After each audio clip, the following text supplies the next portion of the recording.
ரீஎன்ட்ரியாகும் சசிகலா. முன்னாள் அமைச்சர்கள் இபிஎஸ்க்கு அழுத்தம். வணக்கம்.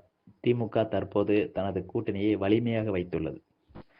ஆனால் எதிர்க்கட்சியான அதிமுக மெகா கூட்டணி அமைப்போம் என்று சொல்லிக்கொண்டே தனது கட்சியின் பிளவை கூட சரி செய்யாமல் திணறிக் கொண்டிருக்கின்றது.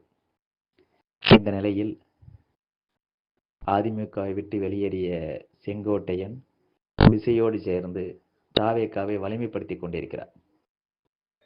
அதிமுகவில் எப்படியாவது இணைந்து விட வேண்டும் என்று பொறுமை காத்து கொண்டிருந்த ஓபிஎஸும் டிடிவியும் தாவேகாவுடன் தீவிரமாக கூட்டணி பேச்சுவார்த்தை பேசிக் கொண்டிருக்கின்றனர். இதனால் மேலும் அதிமுக வலிமை குறைந்து காணப்படுவதாக தொண்டர்கள் சோர்ந்துள்ளனர்.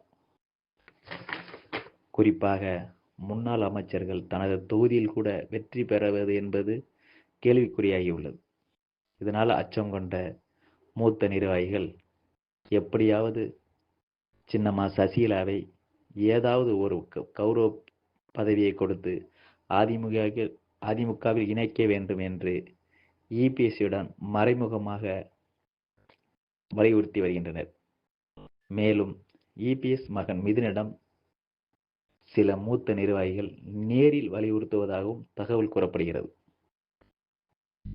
இந்த முயற்சியை ஏற்கனவே மிதுன் செய்து வருவதாகவும், அதனால்தான் அவைத்தலைவர் தமிழ்மகன் உசேன் பொதுக்குழுவில் இருந்த போதே தற்கால அவைத்தலைவர் நியமனம் செய்ததாக கூறப்படுகிறது. சசிகலாவை இணைத்து அவைத்தலைவர் கொடுப்பதாக இன்றைய நிலையில் தகவல் வருகின்றன.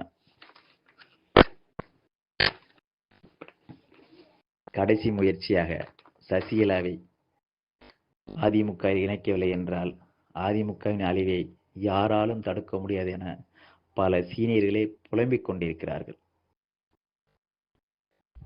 இது போன்ற அரசியல் செய்திகளுக்கும் தகவல்களுக்கும் சேனலை சப்ஸ்கிரைப் பண்ணுங்கள்.